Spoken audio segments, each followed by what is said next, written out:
الحمد للہ وکفا والصلاة والسلام علی سید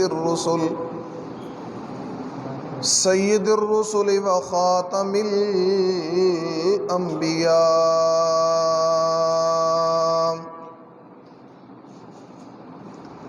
اما بعد فاعوذ باللہ من الشیطان الرجیم بسم اللہ الرحمن الرحیم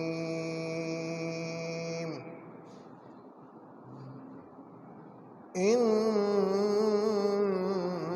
اول بیت وضع للناس للذی ببکۃ مبارکا وہدی للعالمین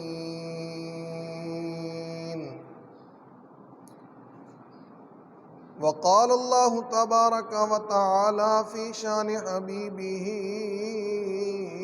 فی الکلام المجید ان اللہ وملائکتہ یصلون علی النبی یا ایہا الذین آمنوا صلوا علیہ وسلموا تسلیما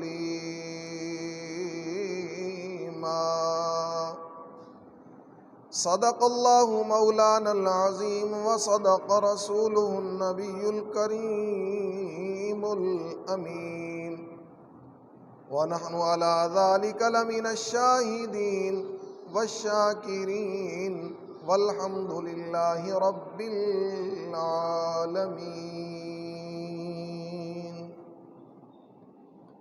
تمام حضرات ذوق و شوق کے ساتھ درود پاک پڑھ لیں۔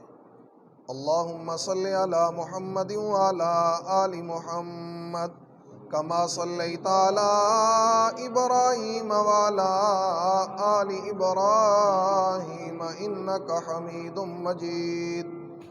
اللہم بارک علی محمد وعلی آل محمد کما بارکت علی ابراہیم وعلی آل ابراہیم انک حمید مجید۔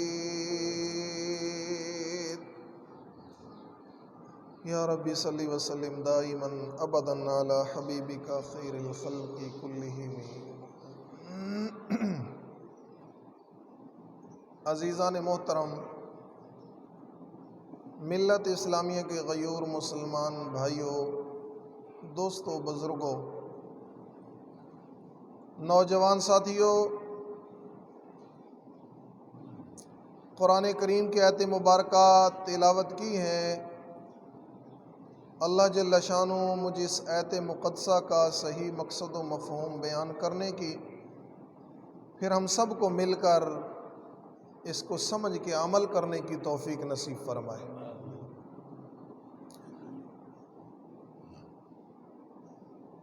ذی قعدہ کا مہینہ، چونکہ اس کا پہلا جمعہ ہے، آنے والا جو مہینہ ہے وہ ذی الحجہ قربانی والا مہینہ ہے۔ گویا کہ یوں سمجھ لیں کہ تقریباً 1 ماہ باقی ہے عید الاضحیٰ میں۔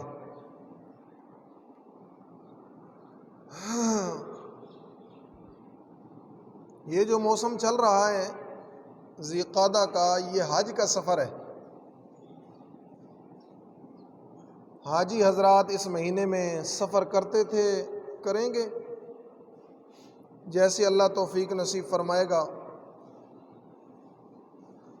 ذی قعدہ کا مہینہ یہ حج کے سفر کا مہینہ ہے، اور حج کرنے کے لیے لوگ بیت اللہ جایا کرتے ہیں۔ حج کا تعلق بھی بیت اللہ کے ساتھ ہے،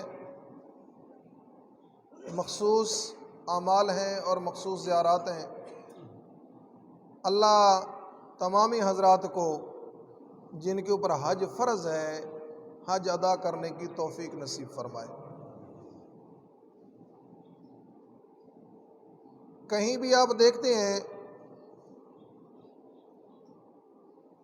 تو آپ کو ایک خوبصورت نما چکور قسم کا ایک کمرہ نظر آتا ہے، جس کو بیت اللہ کہا جاتا ہے۔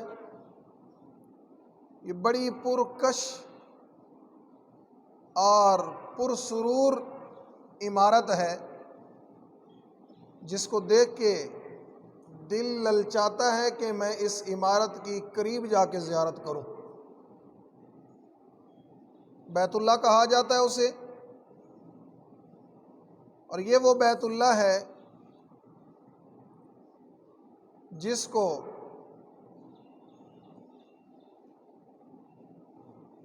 دنیا کا اور آسمان کا درمیان کہا گیا۔ حدیث پاک میں الفاظ آتے ہیں سرۃ الدنیا، یعنی دنیا کی ناف کے اندر اللہ پاک نے اس بیت اللہ کو کھڑا کروایا۔ ادھر ادھر زمین ناپ لی جائے، آسمان ناپ لیا جائے، بالکل اس کے درمیان میں یہ جو کمرہ آپ کو نظر آ رہا ہے جس کو بیت اللہ کہا جاتا ہے، جس کے اوپر روزانہ 70,000 فرشتے طواف کرتے ہیں، اللہ لے جائے جس کے ارد گرد میں اور آپ گھومیں گے، یہ وہ بیت اللہ ہے جس کو دنیا کی ناف بھی کہا گیا، یعنی ارد گرد اگر پیمائش کر لی جائے تو پوری دنیا کے درمیان میں اللہ پاک نے اس عمارت کو کھڑا کروایا۔ قدرتی طور پہ ہر ایک انسان کو ایک دلی لگاؤ ہے اس عمارت کے ساتھ۔ جتنے بھی مسلمان ہیں ان کا دل کرتا ہے کہ میں جا کے اس عمارت کو ہاتھ لگاؤں، اس عمارت کی زیارت کروں اور اس عمارت کے قریب میں جا کے بیٹھوں۔ قدرتی طور پہ ہر مسلمان کے دل کے اندر اللہ نے بیت اللہ کی محبت ڈالی ہے۔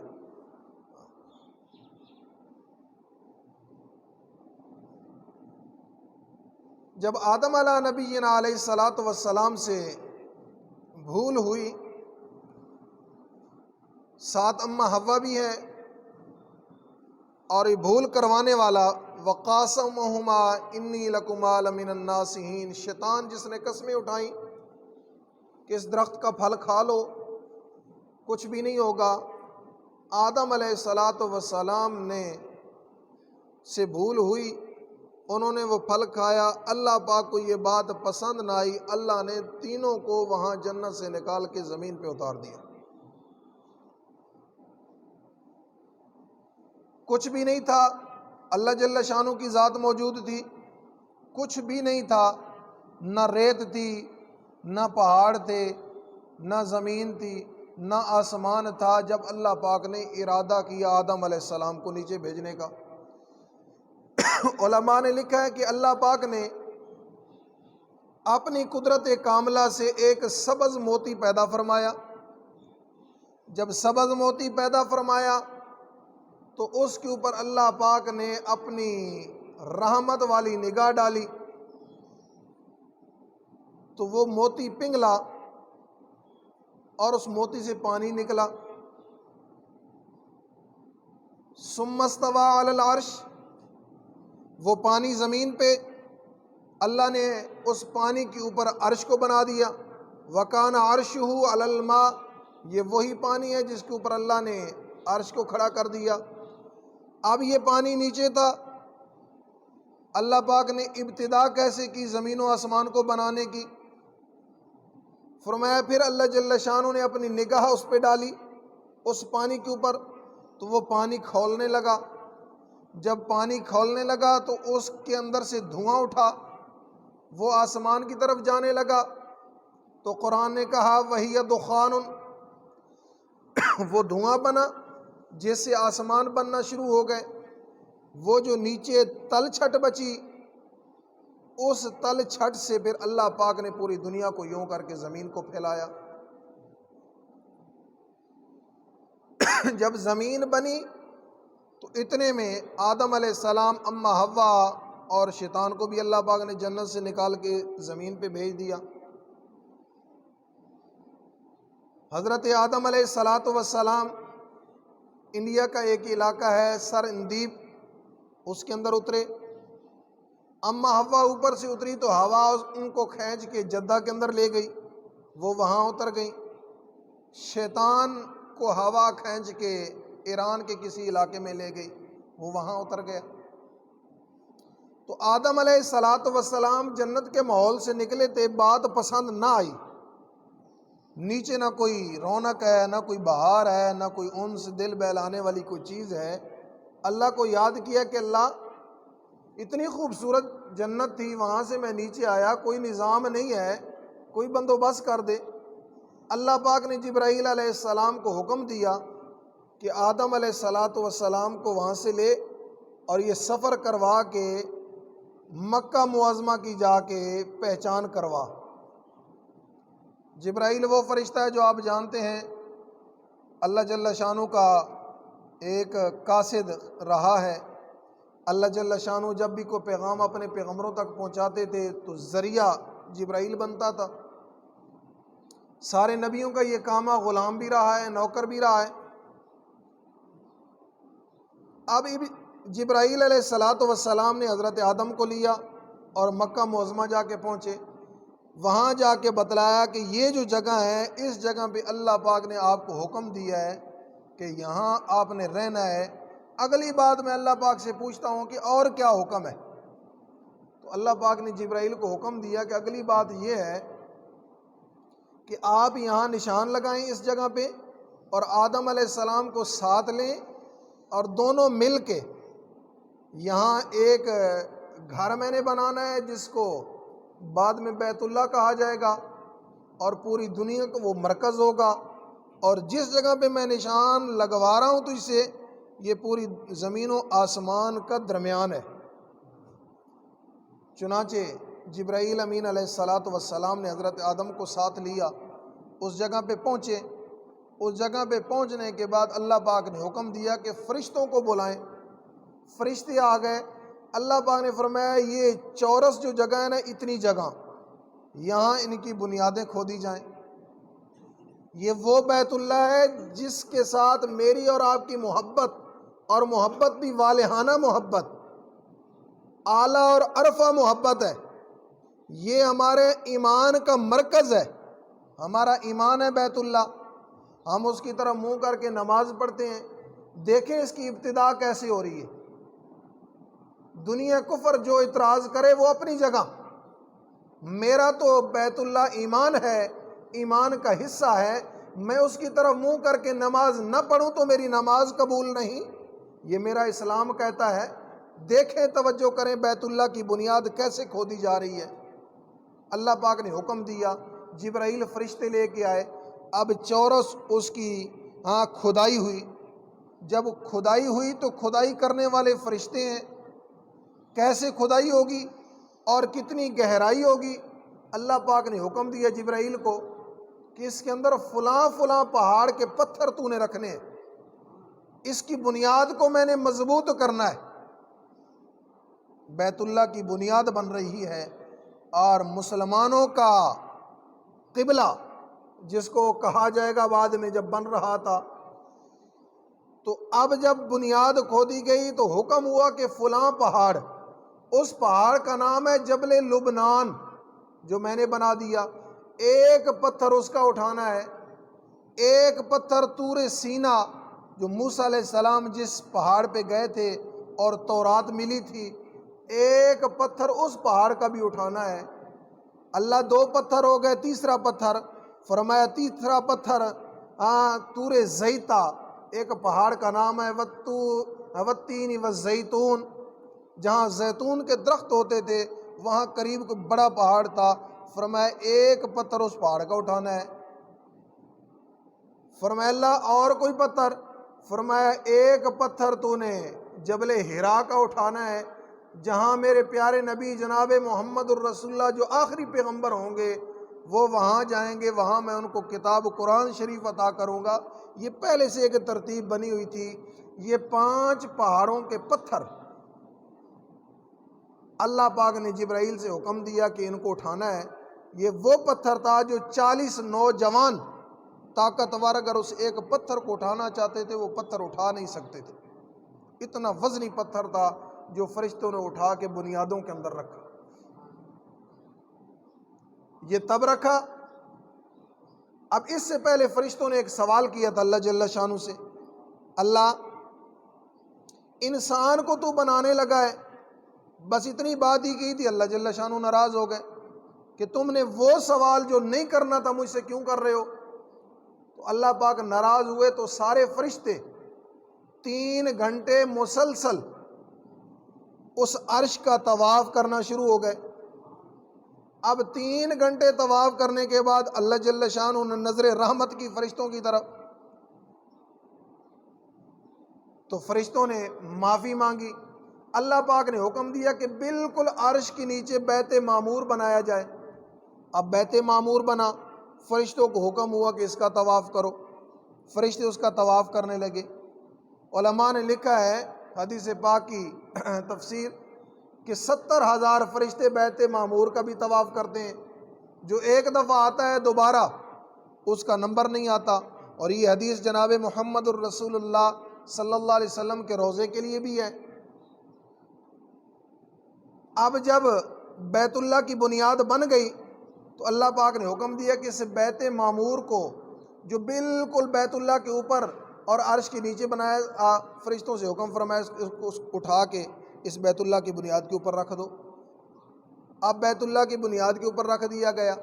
اب آدم علیہ السلام سے حکم ہوا کہ فرشتوں کے ساتھ اس بیت اللہ کا طواف شروع کر۔ طواف شروع ہو گیا، وقت چلتا گیا، یہاں تک کہ حضرت آدم علیہ نبینا علیہ الصلاۃ والسلام دنیا سے پردہ فرما گئے۔ ایک سلسلہ چلتا رہا، پھر نوح علیہ الصلاۃ والسلام کا طوفان آیا۔ آپ نے قرآن سے سنا کہ عجیب قسم کا طوفان تھا، 3 مہینے یا 6 مہینے بارش آتی رہی، زمین پانی نکالتی رہی، پھر نوح علیہ السلام کی کشتی بھی چلتی رہی، یہاں تک کہ جب طوفان نوح آیا تو اللہ پاک نے حکم دیا کہ دوبارہ اس بیت اللہ کے اوپر سے بیت معمور کو اٹھا لیا جائے 7ویں آسمان پہ۔ اب وہ ساری مٹی ان بنیادوں کے اوپر جم گئی۔ ایک سرخ نما ٹیلا نظر آیا، جس میں علماء نے لکھا ہے کہ پھر نوح علیہ الصلاۃ والسلام کی کشتی کے اوپر اللہ نے حکم دیا کہ یہ وہ بیت اللہ ہے، تو اس کے ارد گرد چکر لگا۔ پھر نوح علیہ الصلاۃ والسلام کی کشتی نے بھی 7 چکر لگائے، طواف کیا اس جگہ کا۔ پھر وقت گزرتا گیا، ابا ابراہیم علیہ السلام کا دور آ گیا۔ ابراہیم علیہ الصلاۃ والسلام نے شادی کی، اماں ہاجرہ علیہ السلام سے اللہ نے بیٹا دیا، بیٹے کا نام حضرت اسماعیل علیہ السلام۔ یہ تذکرہ جو چل رہا ہے یہ حج کے سفر کا تذکرہ ہے، اور جس نے بیت اللہ بنایا ہے اس کا تذکرہ چل رہا ہے، یہاں تک کہ چلتے چلاتے آگے تذکرہ ابراہیم خلیل اللہ کے بیٹے اسماعیل ذبیح اللہ کا آ جائے گا، جسے عید الاضحیٰ کہتے ہیں۔ اگلے مہینے اگلے چاند میں چونکہ 10 کو عید ہے، تو ایک سفر چل رہا ہے۔ شارٹ کٹ آپ بیت اللہ کی بنیاد کو سن رہے ہیں، اور بیت اللہ کے ساتھ آپ کے دل میں ایک والہانہ محبت بھی اٹھ رہی ہے کہ کس طریقے سے اللہ پاک نے بیت اللہ کو بنوایا۔ اور پھر ایک سلسلہ چلا، یہاں تک یہ سلسلہ چلتے چلاتے حضرت ابراہیم خلیل اللہ تک پہنچا۔ حضرت ابراہیم خلیل اللہ نے اماں ہاجرہ سے شادی کی، وہاں سے اللہ نے بیٹا دیا، بیٹے کا نام حضرت اسماعیل علیہ السلام۔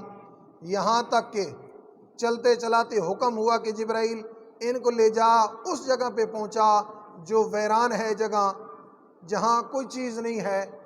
وہاں سے ابراہیم خلیل اللہ اپنی بیوی کو ساتھ جبرائیل ہیں اور چھوٹے بیٹے اسماعیل کو لے کے آئے اپنی جگہ پہ۔ یہ واقعہ آ جائے گا، عین اسی جگہ پہ آ کے چھوڑ دیا جو بیت اللہ کی بنیادیں جہاں تھیں۔ ایک سلسلہ چلتا رہا، یہاں تک کہ حضرت اسماعیل علیہ الصلاۃ والسلام بڑے ہوئے۔ اللہ نے دوبارہ ابراہیم علیہ السلام کو حکم دیا کہ دوبارہ اس بیت اللہ کو بنا، بنیادیں بڑی پرانی ہو گئی ہیں، بڑا عرصہ گزر چکا ہے۔ اب ابراہیم خلیل اللہ نے فرمایا اللہ مجھے کیسے پتہ چلے گا؟ اللہ نے حکم دیا جبرائیل کو کہ میرے پاک باز پیغمبر کو اس کی نشاندہی کروا۔ ابراہیم خلیل اللہ، اور یہاں بھی علماء نے لکھا ہے کہ فرشتے ساتھ لگے، اس ساری مٹی کو ہٹایا گیا، نیچے سے وہی بنیادیں جو آدم علیہ السلام نے فرشتوں کے زیر رکھی تھی وہ ظاہر ہوئیں۔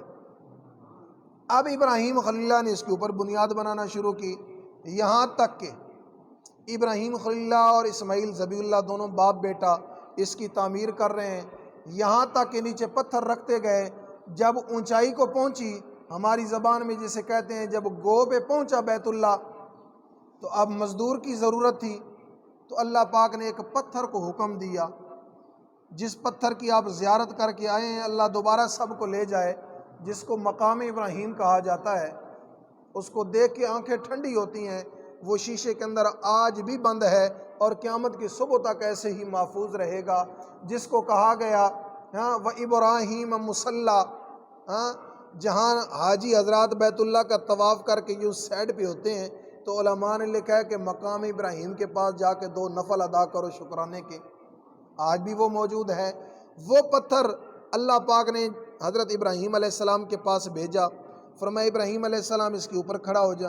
ابراہیم علیہ السلام مستری بن کے، معمار بن کے اس کے اوپر کھڑے ہوئے۔ وقت کا پیغمبر مستری بنا ہے اس دور میں، اسماعیل ذبیح اللہ بھی پیغمبر ہے، اللہ نے مزدور بنایا۔ باپ بیٹا دونوں پیغمبر ہیں، دونوں رسول نبی ہیں، اللہ نے دونوں کو حکم دیا کہ میرے بیت اللہ کی تعمیر کرو۔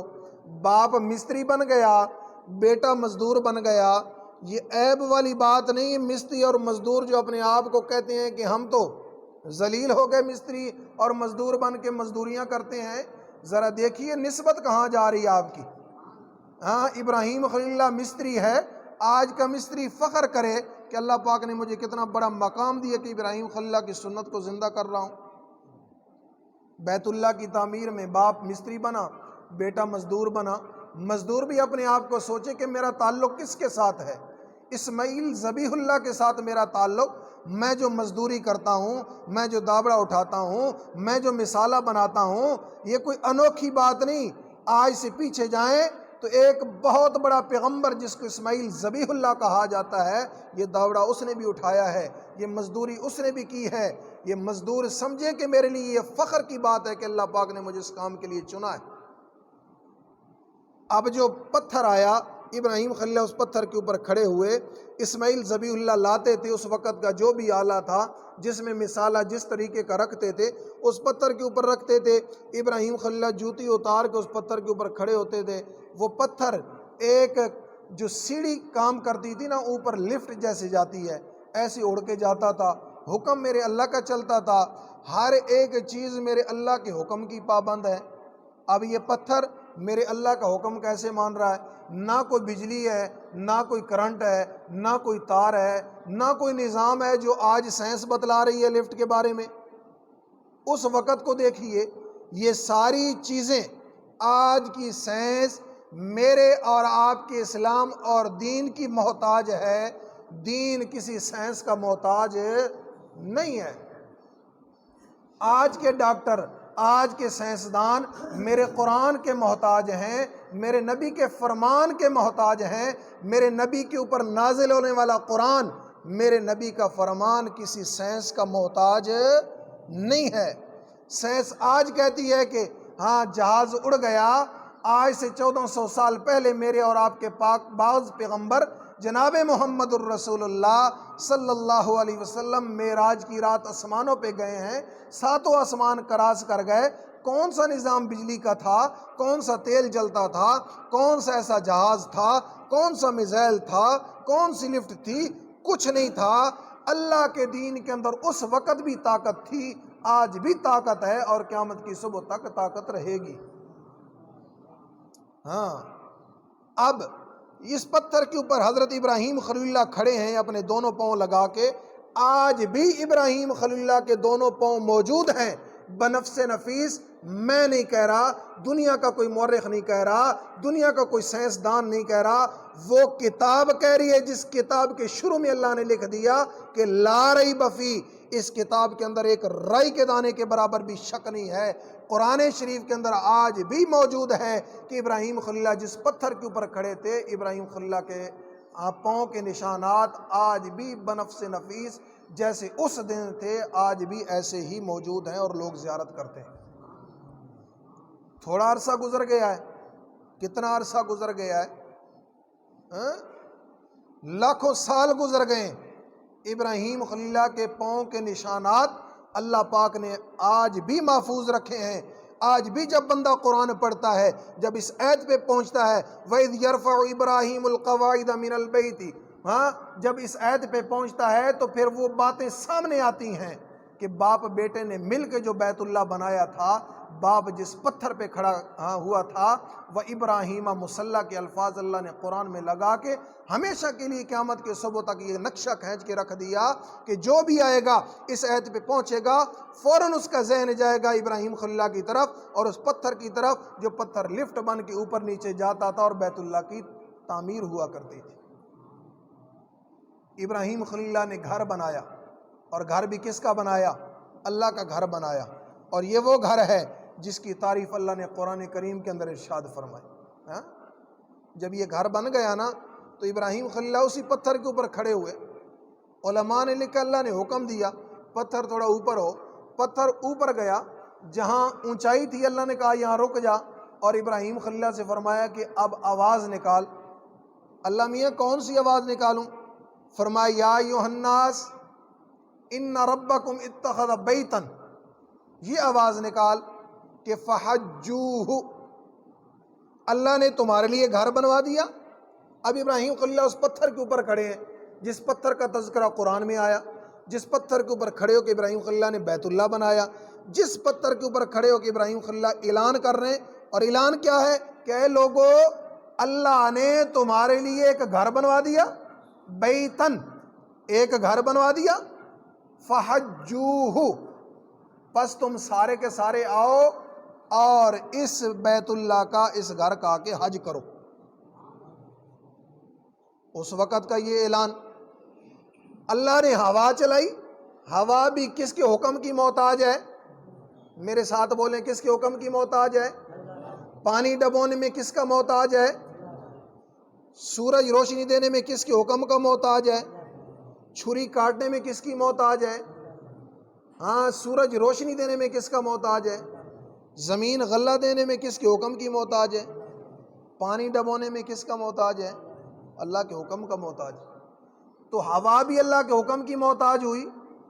یوں کر کے ابراہیم خلیل اللہ بولے اور وہ ہوا نے اس آواز کو چاروں طرف یوں پھیلا دیا۔ بتلائیں، میں اور آپ یہاں سے فون کریں امریکہ، پیسے بھی لگیں، اعلیٰ موبائل بھی ہو اور سارا نظام اس کے ہوتا ہے، آگے بھی کوئی آلہ ہو تب جا کے اس تک آواز پہنچے گی۔ یہاں بیٹھے ہیں لاہور کے کسی کونے میں، آواز پہنچانی ہے تو موبائل استعمال کرنا پڑے گا۔ آج کی سائنس یہ کہتی ہے، بتلائیں آج سے لاکھوں سال پہلے کون سی سائنس وہاں موجود تھی کہ ابراہیم خلیل اللہ کی آواز کو اللہ نے چاروں طرف پھیلا دیا پوری دنیا پہ؟ پوری دنیا کے اوپر آواز پھیلی اور پھر لوگوں تک آواز پہنچی۔ جب لوگوں تک آواز پہنچی پھر میرے اللہ کا حکم ہوا، جس کو توفیق ملی اس نے لبیک کہا۔ ابراہیم خلیل اللہ کی اس آواز پہ لبیک کہا کہ آپ ٹھیک کہہ رہے ہیں، ہم حج کرنے کے لیے آئیں گے۔ اب جس روح نے یہ آواز سنی، اللہ نے جس تک پہنچائی، اس نے لبیک کہا۔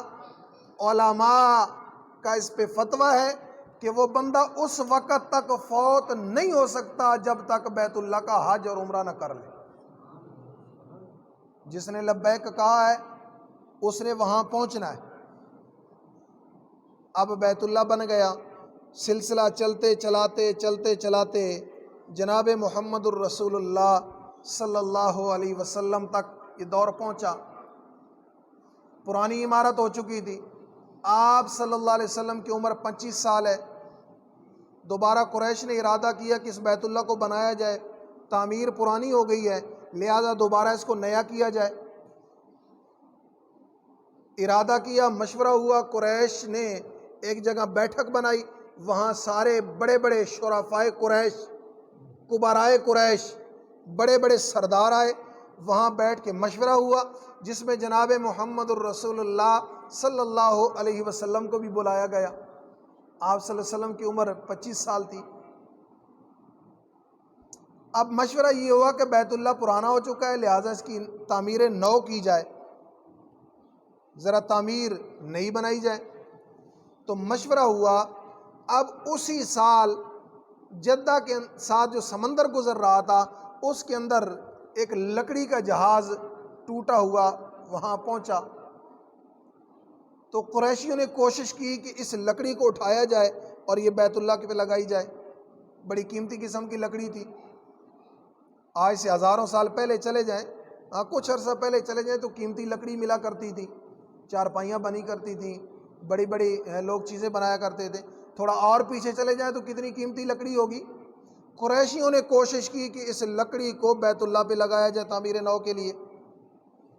یہ ارادہ ہی کیا، صبح جب بیت اللہ کے قریب آئے، جس طرح مستری یوں کر کے آ کے موازنہ کرتا ہے کہ دیکھتا ہے اور چال بنانے کے لیے کوشش کرتا ہے کہ کس طریقے سے میں شروع کروں، جب سارے قریشی آئے تو آ کے دیکھا کہ بیت اللہ کی پرانی تعمیر کے اوپر ایک بہت بڑا سانپ بیٹھا ہے۔ اب یہ بنانے والے قریشی بڑے پریشان ہوئے کہ ہم نے بیت اللہ کی تعمیر کرنی، اتنا بڑا سانپ بیٹھا ہے، سارے ڈر گئے۔ اب جو بھی اس کے قریب جاتا تھا وہ یوں کر کے اڑ کے ان کے قریب آتا تھا۔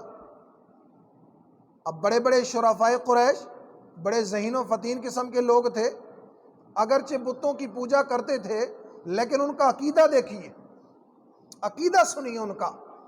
وہ کہنے لگے کہ یہ خیر کی بات نہیں ہے جو سانپ آ کے بیٹھ گیا۔ لہٰذا پھر انہوں نے دعا مانگی۔ اللہ کو تو مانتے تھے لیکن ان کے اندر غلطیاں بہت تھیں۔ وہ اللہ کے نیچے جو بت جن کے بنائے ہوئے تھے نا، ان بتوں سے بھی پوجا کرتے تھے، مانگا کرتے تھے۔ ڈائریکٹ اللہ سے مانگا کہ یا اللہ ہم بیت اللہ کی تعمیر کرنا چاہتے ہیں، یہ چیز بیٹھی ہے تو آپ اس کو غائب کریں۔ اب یہی دعا مانگ کے پیچھے ہٹے، آسمان سے ایک پرندہ آیا، اس نے اس سانپ کو اٹھایا اور دور اس کو لے گیا۔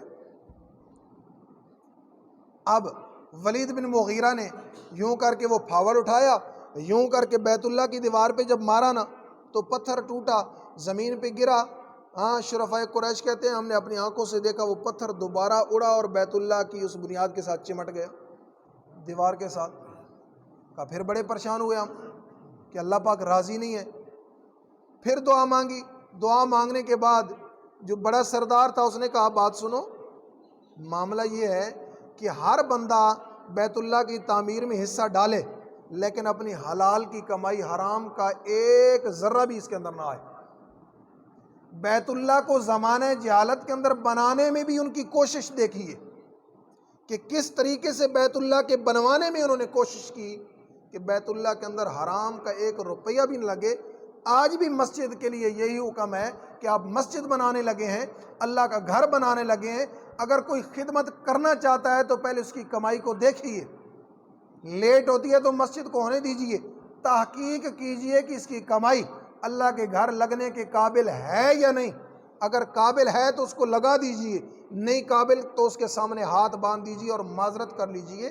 بیت اللہ کی تعمیر جس طریقے سے ہوئی آپ نے سنی۔ پھر پیارے نبی صلی اللہ علیہ وسلم بنفس نفیس اس میں موجود تھے، اپنے ہاتھوں سے یوں پتھر اٹھا کے لاتے تھے۔ ایک روایت میں لکھا کہ ایک پتھر وزنی تھا، حضور اپنے سینے کے ساتھ لگا کے بیت اللہ کے قریب آئے، اس پتھر کو رکھا۔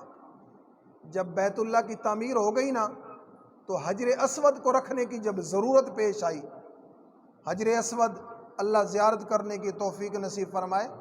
اللہ جب بیت اللہ لے جائے حج اور عمرے کے لیے تو آپ نے جب طواف شروع کرنا ہے تو اسی حجر اسود سے آپ نے ابتدا کرنی۔ ارد گرد کہیں سے حتیم سے، رکن یمانی سے، آپ کہیں سے بھی شروع کریں گے ملتزم سے تو آپ کا عمرہ اور حج قابل قبول نہیں ہوگا، اس لیے کہ جو شریعت نے حکم دیا ہے کہ حجر اسود کے سامنے کھڑا ہو اور حجر اسود سے ہی اپنے پہلے چکر کی ابتدا شروع کر اور لبیک اللہم لبیک کے الفاظ بولنا شروع کر۔ یہ وہ حجر اسود ہے جو جنت سے اللہ پاک نے پتھر بھیجا تھا، آدم علیہ السلام لائے تھے، پھر ابراہیم علیہ السلام، جوں سیلاب آتا تھا کوئی نہ کوئی قریب پہاڑ ہوتا تھا اس کو اپنے دامن میں لے لیتا تھا۔ ایک روایت میں لکھا ہے کہ اس کو فرشتے اٹھا کے لے جایا کرتے تھے۔ جب تعمیر ہو جاتی تھی تو پھر جبرائیل کے ذریعے آ کے ہاتھ میں پکڑا دیا جاتا تھا وقت کے پیغمبر کو۔ اب جب حجر اسود کو نصب کرنے کی ضرورت پیش آئی، بیت اللہ کی تعمیر ہو گئی تو سارے سردار اکٹھے ہو گئے۔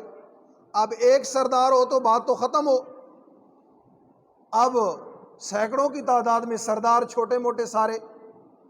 اب فیصلہ یہ ہوا کہ 4 سردار سامنے آ گئے کہ جی اس حجر اسود کو میں نصب کروں گا، دوسرا کہنے لگا اپنی قوم کا میں نسب کروں گا، تیسرا کہنے لگا اس کو میں اپنی جگہ پہ رکھوں گا، چوتھا کہنے لگا میں رکھوں گا۔ اب اس پہ لڑائی شروع۔ کون ان کو سمجھائے؟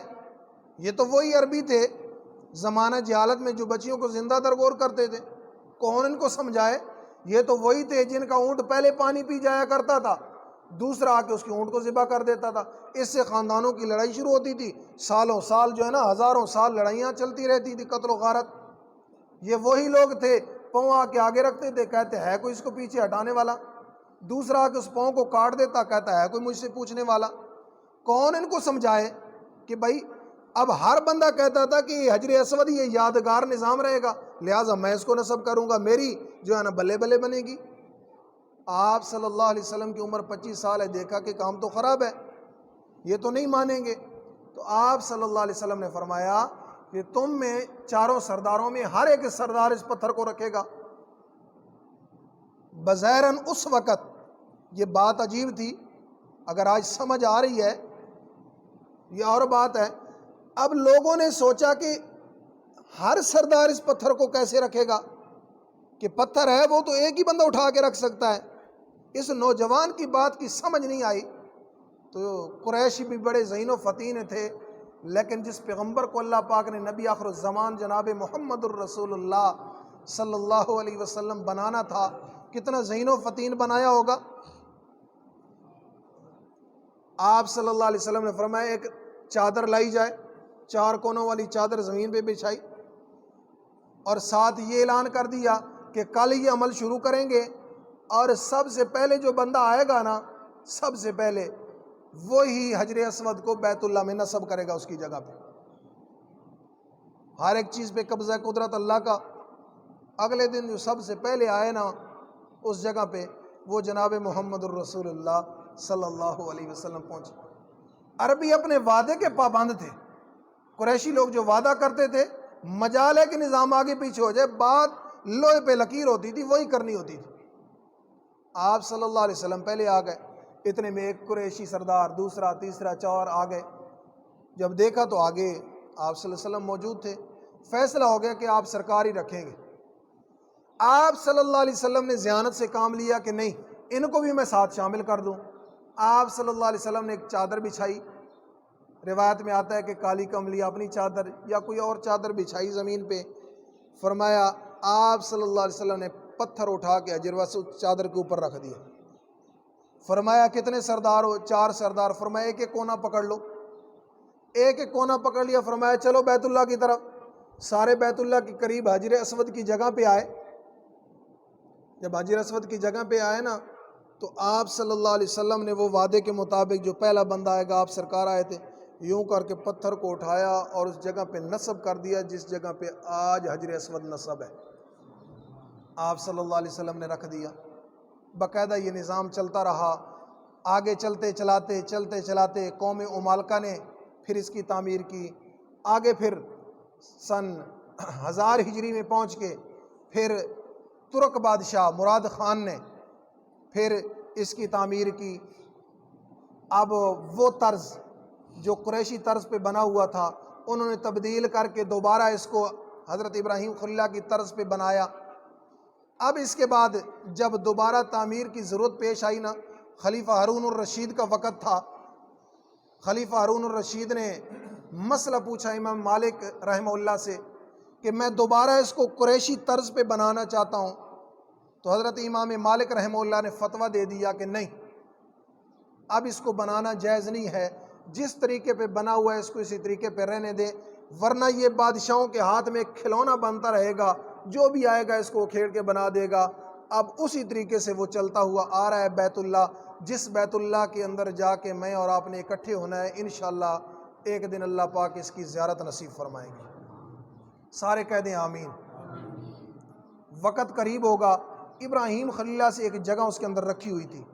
یہ جو حتیم کی جگہ ہے نا، اس وقت مٹیریل کم ہو گیا تھا، تو بیت اللہ کے اندر سے دیوار آگے کر لی گئی، حتیم کو چھوڑ دیا گیا کہ اتنی طاقت نہیں، اب ہمارے پاس طاقت نہیں ہے کہ سارے بیت اللہ کو جو ہے نا تعمیر کیا جائے۔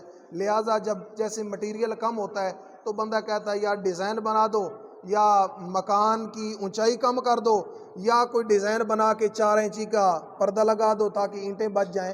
یہ لکھا ہے روایات میں کہ اس وقت یوں ہوا تھا کہ حتیم کی جگہ کو چھوڑ دیا تھا، لیکن حتیم کی جگہ بیت اللہ کے اندر شامل آج بھی ہے۔ حضرت ابراہیم خلیل اللہ نے ایک جگہ رکھی تھی، جو لوگ نذرانے لاتے تھے یا جو لوگ تحفے تحائف لاتے تھے، بیت اللہ کے اندر آج بھی وہ جگہ موجود ہے جہاں عربی لوگ تحفے تحائف سونا چاندی اس کے اندر ڈالتے ہیں۔ اور روایت میں لکھا ہے کہ قرب قیامت میں ایک کالے رنگ کا حبشی آئے گا جو بیت اللہ کے اوپر آ کے حملہ کرے گا، حملہ کرنے کے بعد وہاں اس کو شہید کرے گا، وہاں جو جمع پونجی خزانہ ہوگا وہ نکال کے لے جائے گا۔ وقت گزرتا جائے گا، جب قیامت قریب آ جائے گی فرشتے بیت اللہ کو اٹھائیں گے، یہاں تک کہ ایک روایت میں لکھا ہے کہ بیت اللہ چلنا شروع کر دے گا۔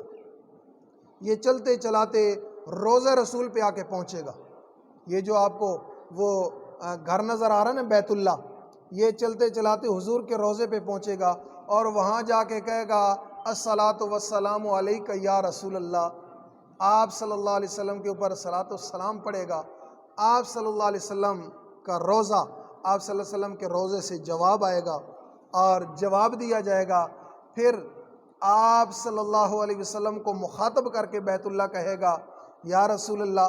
آپ صلی اللہ علیہ وسلم بیت اللہ کو مخاطب کریں گے کہ بیت اللہ میری امت کے ساتھ آپ نے کیا کیا اور میری امت نے آپ کے ساتھ کیا کیا؟ تو بیت اللہ بولے گا، زبان دینے والی ذات کس کی ہوگی؟ اللہ کی ذات۔ اللہ زبان دے گا، بیت اللہ بول کے کہے گا یا رسول اللہ جو مجھ تک پہنچ گئے، جنہوں نے میرا طواف کیا ان کی شفاعت میں کروں گا، جو مجھ پہ نہیں پہنچ سکے یا جو میری شفاعت سے رہ گئے ہیں ان کی شفاعت میں آپ پہ چھوڑتا ہوں، ان کی شفاعت آپ کر دینا۔ یہ بیت اللہ بھی کل بولے گا۔ اللہ پاک اس حرم پاک کے ساتھ، اس بیت اللہ کے ساتھ تمام مسلمانوں کو سچی محبت نصیب فرمائے، الفت نصیب فرمائے۔ ایک والہانہ محبت ہے قدرتی طور پہ جو مرتے دم تک مسلمان کو رہے گی اس کے ساتھ۔ آج کا یہ تذکرہ اس لیے ہوا کہ اللہ دوبارہ وہی رونقیں بہار کر دے۔ یہ حج کا سفر چل رہا ہے، ذی قعدہ کا مہینہ یہ حج کا سفر ہے، اور اس سفر میں لوگ بیت اللہ کی طرف جایا کرتے تھے، میدان عرفات کی طرف جایا کرتے تھے، حرمین شریفین کا سفر کیا کرتے تھے۔ اللہ دوبارہ وہی رونقیں نصیب فرمائے، میرا اور آپ کا جانا بھی وہاں ہو۔